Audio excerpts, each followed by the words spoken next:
न्यायों की पुस्तक 21वां अध्याय। कुल वचन 25। युद्ध का परिणाम।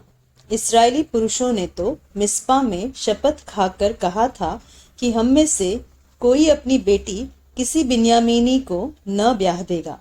वे बेतेल को जाकर सांझ तक परमेश्वर के सामने बैठे रहे और फूट फूट कर बहुत रोते रहे और कहते थे, हे इस्राएल के परमेश्वर यहोवा, इस्राएल में ऐसा क्यों होने पाया कि आज इस्राएल में एक गोत्र की घटी हुई है। फिर दूसरे दिन उन्होंने सवेरे उठ वहां वेदी बनाकर होम बलि और मेल बलि चढ़ाए। तब इस्राएली पूछने लगे, इस्राएल के सारे गोत्रों में से कौन है जो यहोवा के पास सभा में न आया था। उन्होंने तो भारी शपथ खाकर कहा था कि जो कोई मिस्पा को यहोवा के पास न आए वह निश्चय मार डाला जाएगा। तब इस्राएली अपने भाई बिन्यामीन के विषय में यह कहकर पछताने लगे कि आज इस्राएल में से एक गोत्र कट गया है। हमने जो यहोवा की शपथ खाकर कहा है कि हम उन्हें अपनी किसी बेटी को न ब्याह देंगे, इसलिए बचे हुओं को स्त्रियां मिलने के लिए क्या करें।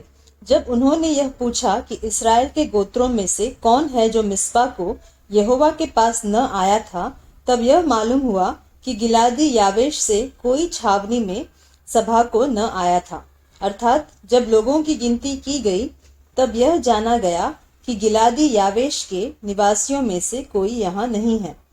इसलिए मंडली ने 12,000 शूरवीरों को वहां यह आज्ञा देकर भेज दिया कि तुम जाकर स्त्रियों और बाल बच्चों समेत गिलादी यावेश को तलवार से नाश करो। और तुम्हें जो करना होगा वह यह है कि सब पुरुषों को और जितनी स्त्रियों ने पुरुष का मुंह देखा हो उनको सत्यानाश कर डालना।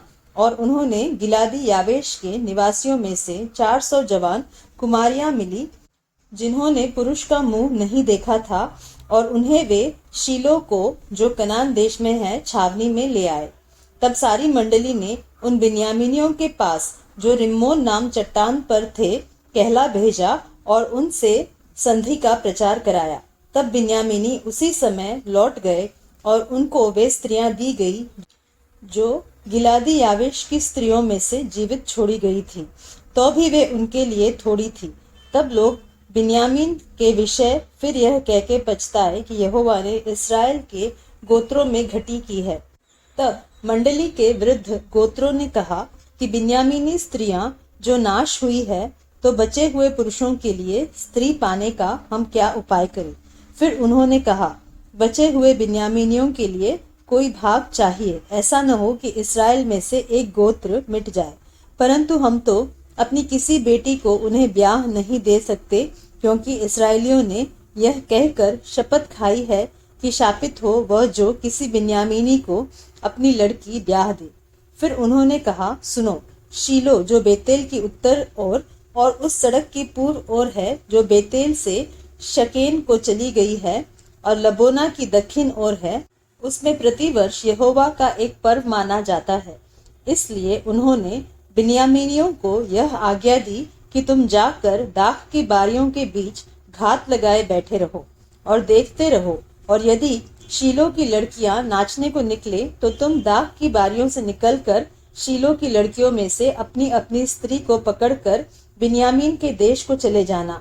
और जब उनके पिता व भाई हमारे पास झगड़ने को आएंगे, तब हम उनसे कहेंगे कि अनुग्रह करके उनको हमें दे दो, क्योंकि लड़ाई के समय हमने उनमें से एक एक के लिए स्त्री नहीं बचाई, और तुम लोगों ने तो उनको ब्याह नहीं दिया, नहीं तो तुम अब दोषी ठहरते।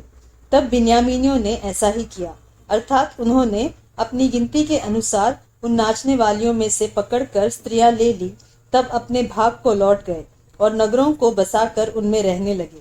उसी समय इस्राएली वहां से चलकर अपने अपने गोत्र और अपने अपने घराने को गए, और वहां से वे अपने अपने निज भाग को गए। उन दिनों में इस्राएलियों का कोई राजा न था, जिसको जो ठीक सूझ पड़ता था वही वह करता था।